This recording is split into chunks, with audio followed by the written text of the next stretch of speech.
విందాం ప్రియులారా.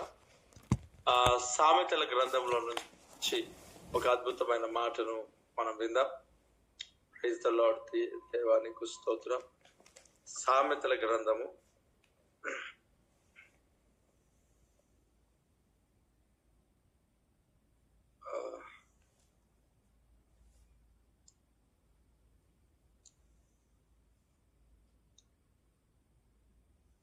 ఈ ప్రతిరోజు దేవుని సన్నిధిలో ఎంతో 10-17 సామెతల గ్రంథము 10-17 ఎవరైనా చదవండి. 10-17 ఉపదేశమును అంగీకరించువాడు జీవమార్గములో ఉన్నాడు, గద్దింపునకు లోబడిన వాడు త్రోవ తప్పును. దేవునికి స్తోత్రం. చూడండి, ఇక్కడ ఒక అద్భుతమైన మాట మనకు కనబడతా ఉంది. దేవుని సన్నిధిలో ఉపదేశమును అంగీకరించువాడు ఏం కలుగుతాడంట? ఉపదేశమును అంగీకరించిన వాడు ఎక్కడున్నాడు చెప్పండి? మార్గములో ఉన్నాడంట. ఉపదేశం అంగీకరిస్తే ఎక్కడున్నాడు అని అంటే జీవ మార్గంలో ఉన్నాడు. ఈరోజు యేసుక్రీస్తు ప్రభువు దేవుడని ఆయనను మనము విశ్వసించి ఆ ప్రభు అయిన యేసుక్రీస్తును మనం సొంత రక్షకునిగా అంగీకరించి ఉన్నాం. ఈ ఉపదేశమును అంగీకరించి ఉన్నాం కనుక మనము జీవ మార్గంలో ఉన్నాం. ఈ ఉపదేశం మన జీవితంలో అంగీకరించుకోకపోతే మనం ఎక్కడుండే వాళ్ళం అని అంటే మరణములో ఉండేవాళ్ళం. మరణం అనేది మన జీవితంలో ఏలుబడి చేసేది. కాబట్టి దేవుని సన్నిధిలో వాక్యమును మన జీవితాల్లో ఉపదేశాన్ని ఉపదేశమును అంగీకరించాం.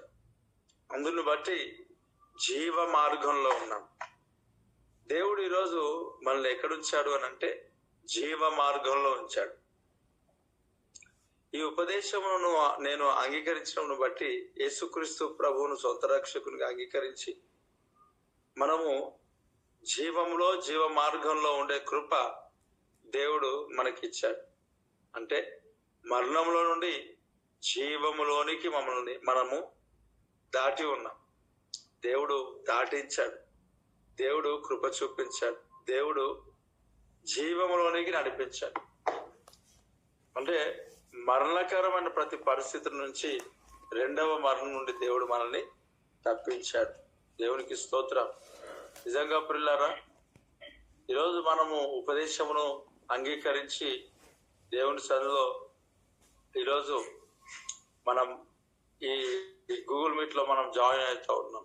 సేవకుని ఉపదేశంను బట్టి దేవుడిచ్చిన వాక్యాన్ని బట్టి మనము ఈ గూగుల్ మీట్ లో జాయిన్ అవుతున్నాం. ప్రతి ఆదివారం తెలియజేస్తున్న సందేశాలను బట్టి మన జీవితాలను మలుచుకుంటున్నాం, మార్చుకుంటున్నాం. ఎన్నో అద్భుతమైన కార్యాలు మన పట్ల దేవుడు చేస్తా ఉన్నాడు. ఎక్కడ కొనలేనిది, వెలకట్టలేనిది దేవుడిచ్చే జీవ మార్గం. కాబట్టి ఈ జీవ మార్గంలో దేవుడు మనల్ని నడిపించాడు. జీవ మార్గములను మనకు తెలియజేశాడు. జీవ మార్గములను దేవుడు మనకు తెలియజేశాడు.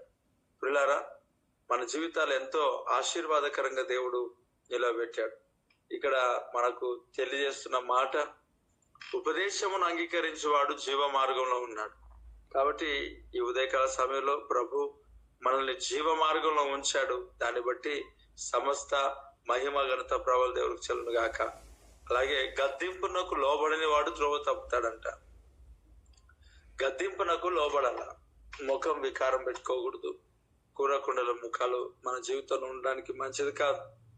మనము గద్దింపునకు లోబడాల. సేవకుడు గద్దించినప్పుడు అది మనకు తైలాభిషేకం. సేవకులు మనల్ని కొట్టినప్పుడు అది మన తైలాభిషేకం. అటు అభిషేకాన్ని మనం ఎప్పుడు త్రోసేయకూడదు. గద్దించటం అనేది చాలా ఆశీర్వాదం.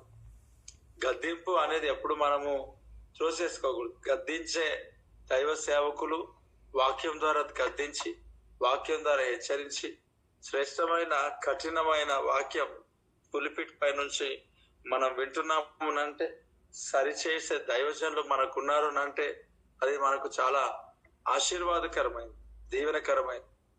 కొంతమంది నాకు ఇలా చెప్తారు, అన్న మా దగ్గర ఏ లోపం ఉన్నా చెప్పన్నా అంటారు. నేను వాళ్ళ మాట నమ్మి కొన్ని సందర్భాలు వాళ్ళ లోపాలు చెప్పారు. వాళ్ళ లోపాలు చెప్తే వాళ్ళు నా పైన మామూలుగా సీరియస్ గా లేరు, వాళ్ళు చాలా భయంకరమైన సీరియస్ గా ఉన్నారు. వారు చెప్తారు కానీ వాళ్ళకి తెలియజేస్తే వారు ఏమాత్రం సరి చేసుకోరు. రెండవ కోణం, చెప్పిన తర్వాత వారు నా లోపాలు వెతకడం స్టార్ట్ చేస్తారు. అన్నయం సరిగా ఉన్నాడా, దీంట్లో సరిగా ఉన్నాడా, దాంట్లో సరిగా ఉన్నాడా, వాళ్ళ కుటుంబం ఎలాగుంది, వారు ఎలాగున్నారు అని నా పైన ఏదో నిందలు మోపుదామనే ఆలోచనతో ప్రయత్నిస్తే దేవుని యొక్క మహాకృప నా వ్యక్తిగత జీవితంలో, అనగా నేను నడుచుకునే విధానంలో వారు ఖచ్చితంగా నన్ను పాయింట్అవుట్ చేయలేరు. కానీ నిందలేస్తే ఏం చేయలేం, తప్పొద్దానికి. వేరే వారిని బట్టి లేక నన్ను బట్టి కాకుండా ఇతరులను బట్టి ఏదైనా మచ్చ, డాగు అలాంటివి నేను చేయొచ్చు. కానీ నా వ్యక్తిగత జీవితంలో నేను కరెక్ట్ గా దేవునికి స్తోత్రం నడిపించే కృప దేవుడు నాకు, దేవునికి స్తోత్రం, దేవుడు నడిపించడం అనేది చాలా ఆశీర్వాదకరమైంది నిజంగా. థ్యాంక్ యూ జీసస్, చాలా అద్భుతమైంది. కాబట్టి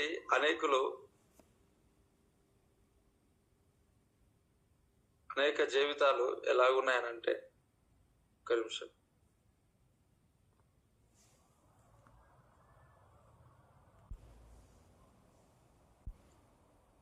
నాకు ఈ గద్దింపునకు లోబడమని తెలియజేస్తాడు. గద్దింపునకు లోబడిన వారి జీవితాల్లో ఏం కలుగుతారు అంటే, చాలా క్షేమకరమైన పరిస్థితిలో దేవుడు వారిని నడిపిస్తాడు. కనుక గద్దింపు ఎంతమంది అయితే వింటారో వారి జీవితాలు ఆశీర్వదింపబడతాయి, దీవింపబడతాయి. గద్దింపు వినకపోతే త్రోవ తప్పిపోతారు, మార్గాన్ని తప్పుతారు, మార్గము తప్పుతారు. మార్గంలో ఉండాలంటే మనకు గద్దింపు అవసరం. Praise the Lord. అయితే ఒక మాట చెప్తాను, సామెతల గ్రంథంలో 10:17 ఏదైతే ఉందో, ఉపదేశమును అంగీకరించువాడు అని అంటున్నాడు. అయితే ఒక మాట చెప్తాను, 1 తిమోతి 1వ అధ్యాయం 5వ వచనంలో చూస్తే, ఉపదేశ సారం ఏదనగా పవిత్ర హృదయం నుండి, మంచి మనస్సాక్షి నుండి, నిష్కపటమైన విశ్వాసం నుండి కలుగు ప్రేమయేనంట. అంటే ప్రేమను మనము యాక్సెప్ట్ చేయాలా, ప్రేమను మనము జరుగుతాం. ప్రేమను యాక్సెప్ట్ చేయమనంటే ఎవరు పడితే వాళ్ళు వచ్చి ఐ లవ్ యూ అంటే యాక్సెప్ట్ చేయడం కాదు. ప్రేమను మనం యాక్సెప్ట్ చేయాలా, ప్రేమతో మనం ఇతరులను చూడాలి. ప్రేమ అనేక దోషములను కప్పును, సమస్త దోషములను కప్పును. ప్రేమ డంబముగా ప్రవర్తించదు, అది ఉప్పొంగదు, మర్యాదగా నడుచుకోదు. అబ్బో అన్ని మాటలు ప్రేమను గురించి. ప్రేమను బోడేసుకోవడం కాదు, ప్రేమకు నిర్వచనాలు చాలా ఉన్నాయి, ప్రేమకు వెనకాల ఇవన్నీ ఉంటాయి. కాబట్టి ప్రేమ కలిగి ఉంటకు ప్రయాసపడి అంటారు. దేవుని సన్నిధిలో ప్రేమ అనేది మనం కలిగి ఉండాలి, మందిరంలో ప్రేమ కలిగి ఉండాలి. ప్రేమ ఉంటే ఐక్యత ఉంటుంది, ప్రేమ ఉంటే తగ్గింపు ఉంటుంది, ప్రేమ ఉంటే అన్నీ ఉంటాయి, దయాళుత్వం, అన్ని రకాలుగా. దేవుడు నిజంగా ఈ యొక్క ఉపదేశమును మనం అంగీకరించాలా, ప్రేమతో మనం నింపబడాలా. ప్రేమ మంచి మనస్సాక్షి ఉండొచ్చు, ప్రేమయేనంట. కాబట్టి మనము ఈ ఉపదేశ సారాన్ని ఇతరులకు పంచేవారంగా ఉండాలి. ఈ మాటలు దేవుడు దీవెనకరంగా మార్చి మన జీవితంలో ఆశీర్వాదకరంగా మార్చును గాక. Amen, amen.